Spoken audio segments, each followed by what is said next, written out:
ये सदैव भगवान का चिंतन और मनन करते रहते हैं।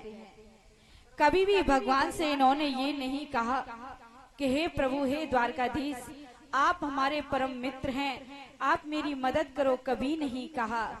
रुक्मिणी मैया कहती हैं द्वारकाधीश से, भगवान देखो आपके मित्र इतनी गरीबी में कैसे जीवन को बिता रहे हैं, इनके लिए आप व्यवस्था क्यों नहीं करते।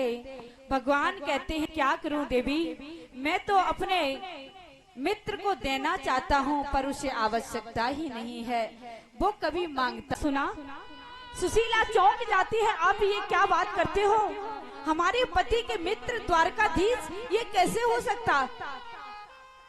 इतनी बात कह करके महात्मा चले जाते हैं। सुशीला मैया अपने स्वामी के पास जाती हैं, कहती हैं स्वामी, मैं आपसे हाथ जोड़ करके कुछ प्रार्थना करना चाहती हूँ। मैंने सुना है कि आपके मित्र द्वारकाधीश हैं,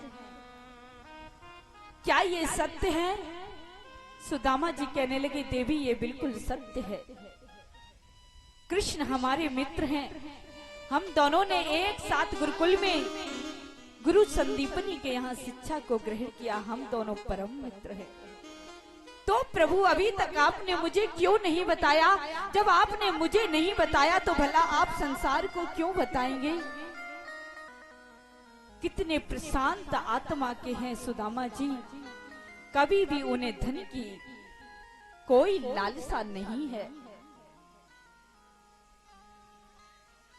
तब महाराज इनको दे दो शरबत। हेलो, सुशीला ने अपने पति से कहा, स्वामी आप द्वारकानाथ के पास जाओ, जिससे वो कुछ धन देंगे, हमारी कुछ दिनों की ये गरीबी मिट जाएगी। सुदामा कहने लगती हैं, देवी किसी मित्र के यहाँ जब जाया जाता है तो खाली हाथ नहीं जाया जाता है, मैं कैसे जाऊं। सुशीला कहती है, प्रभु इसके लिए मैं प्रबंध करती हूँ। सुशीला 4 घरों में जाती है और 4 प्रकार के चावलों को लेकर के आई। एक पुराने वस्त्र में बांधा, कहा स्वामी ले जाओ, ये हमारे देवर और अपने मित्र को भेंट कर देना, उन्हें बता देना वो संसार को देने वाले हैं, वो सब जानते हैं, उन्हें बता देना कि हम अपना जीवन कैसे व्यतीत करते हैं। वो कोई श्याम सुंदर से कह दो ये जाके, भुला क्यों दिया हमें ऐसे ना बना, भुला क्यों दिया हमें ऐसे ना बना। कोई श्याम सुंदर से कह दो ये जाके, ओ कोई श्याम सुंदर से कह दो ये जाके, भुला क्यों दिया हमें अपना बना के, ओ भुला क्यों दिया हमें अपना बना के।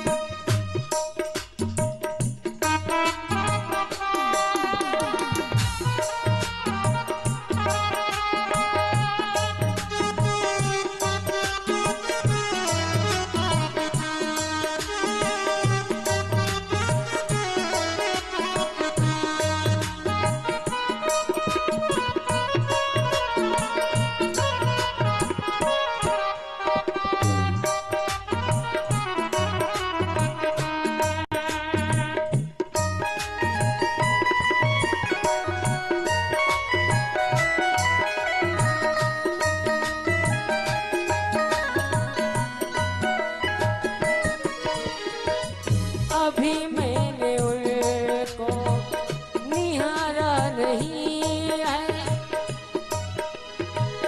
तुम्हारे सिवा कोई हमारा नहीं है। अभी मैंने तुमको निहारा नहीं है, तुम्हारे सिवा कोई हमारा नहीं।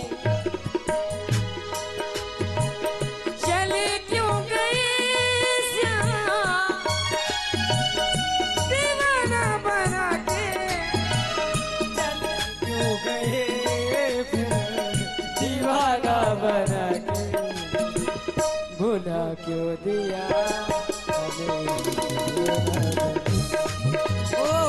भूला क्यों दिया हमें अपना बना के। ओ कोई श्याम सुंदर से कहे दो ये जाके, कोई श्याम सुंदर से कह दो ये जाके, भुला क्यों दिया हमें अपना बना के। ओ भूला क्यों दिया हमें अपना बना।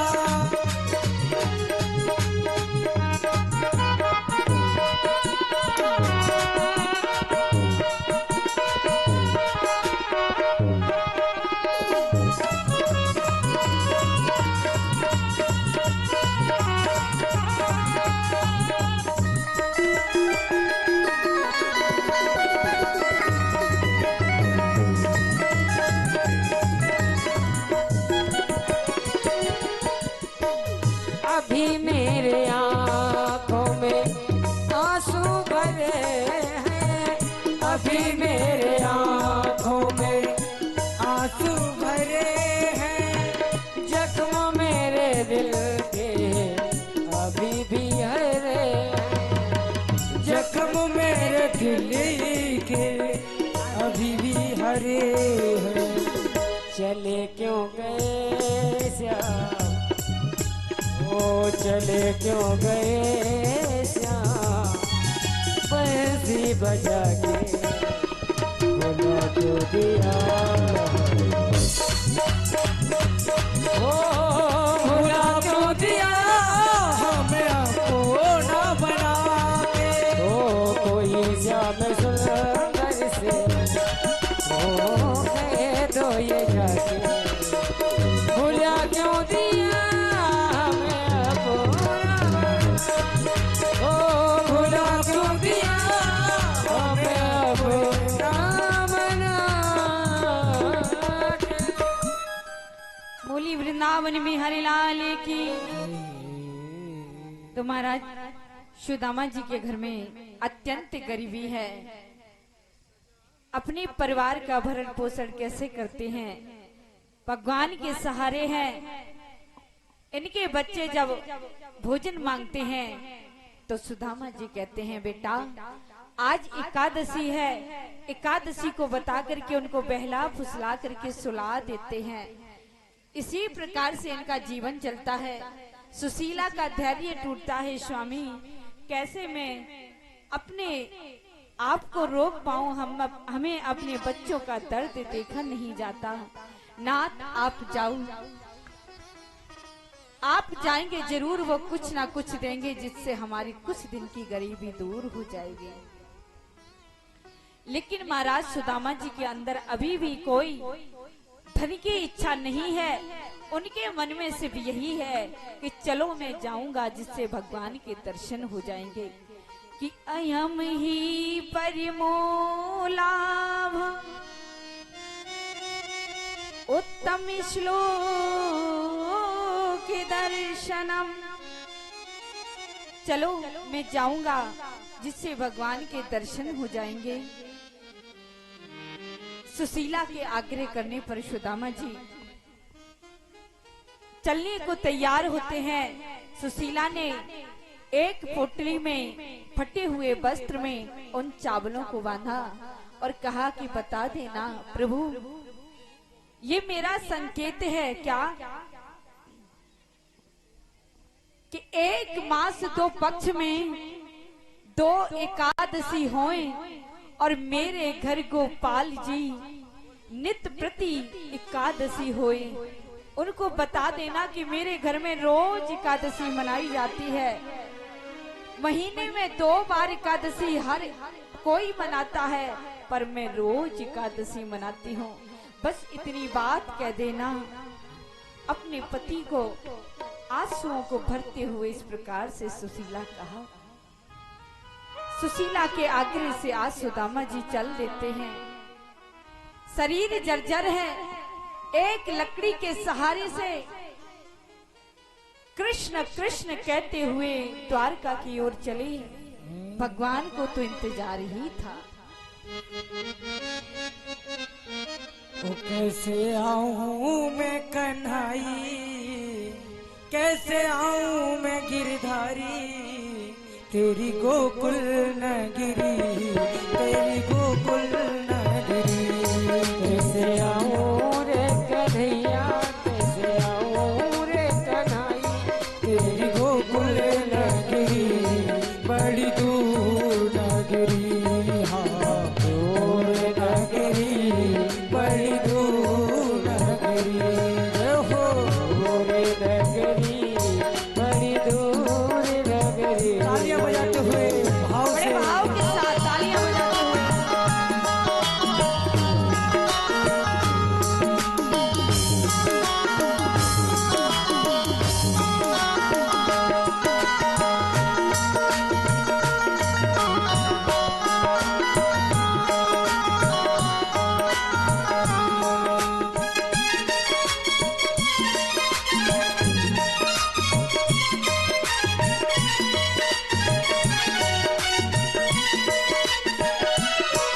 और सुदामा जी मन ही मन क्या कहते हैं ठाकुर, रात को आऊं कान्हा डर मोह लागे, रात को आऊं कान्हा डर मोह लागे, रात को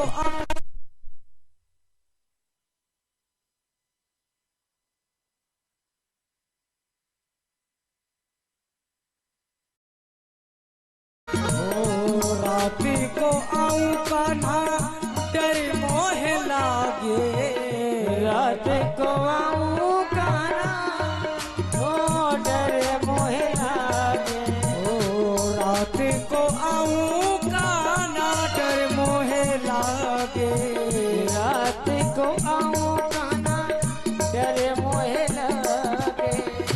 दिन में आऊं तो देखे, दिन में आऊं तो देखे सारी नगरी, दूर नगरी, बड़ी दूर नगरी, दूर नगरी, बड़ी दूर नगरी।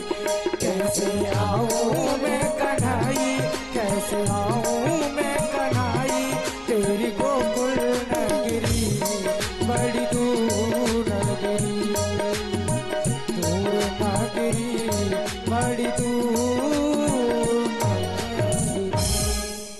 बोली कृष्ण कन्हैया लाल की, राधा रानी सरकार की। तो महाराज सुशीला मैया ने जब इस प्रकार से कहा तो सुदामा जी धीरे धीरे जा रहे हैं। सुदामा नगरी से द्वारकापुरी बहुत दूर है। भगवान ने विचार किया कि हमारे सुदामा जब तक आएंगे बहुत समय हो जाएगा, शरीर जर्जर है। तो उन्होंने अपनी माया से सुदामा जी एक पेड़ के नीचे सो जाते हैं। अपनी माया से सुदामा को अपने द्वारकापुरी में एक ही क्षण में पहुंचा दिया। सुदामा जी की जब नेत्र खुलते हैं महाराज, तो उन्होंने बड़ी बड़ी नगरी को देखा, अट्टालिकाओं को देखा, स्वर्ण मंदिर को देखा। तो लोगों से पूछने लगे कि ये कौन सा नगर है, ये कौन सी नगरी है। सुदामा जी ने अभी तक ऐसी नगरी को नहीं देखा था। तो वहां के लोग कहते हैं, बाबा तुम्हें कहाँ जाना है। तो सुदामा जी कहते हैं कि भैया मुझे कन्हैया के पास जाना है। कन्हैया? कौन कन्हैया? तो सुदामा जी ने कहा, अरे वो यहाँ का राजा है। जैसे ही राजा की बात कही तो वहाँ के लोग कहने लगे, बाबा वो यहाँ उनको कन्हैया नहीं कहते, उनको महाराज राजाधिराज ब्रह्मांड नायक जगत पिता जगदीश्वर कहते हैं। उनको यहाँ कोई कन्हैया नहीं कहता। मुझे उन्हीं के पास जाना है। तो लोग ये कहते हैं कि वहाँ के पहरेदारों ने, लोगों ने सुदामा जी को धक्का दिया। ये कैसे हो सकता है? भगवान की नगरी में, भगवान के यहाँ रहने वाले लोग भी धार्मिक थे, उन्होंने किसी ने धक्का नहीं मारा। लोगों ने अपने मन गढ़ंत ये कहानी बना दी। उस आकर के मैं अपने मित्र से मिलने के लिए आया हूँ। तो पहले लोगों को आश्चर्य हुआ कि एक गरीब सा ब्राह्मण जिसका शरीर इतना जीर्ण शीर्ण है, भला द्वारकाधीश उनके मित्र कैसे हो सकते हैं? तब तक दूसरे ने कहा, हाँ क्यों नहीं, हमारे द्वारकाधीश ब्राह्मण और संत को अपने सदा हृदय में बसा के रखते हैं, इसलिए उनके मित्र हो ही सकते हैं।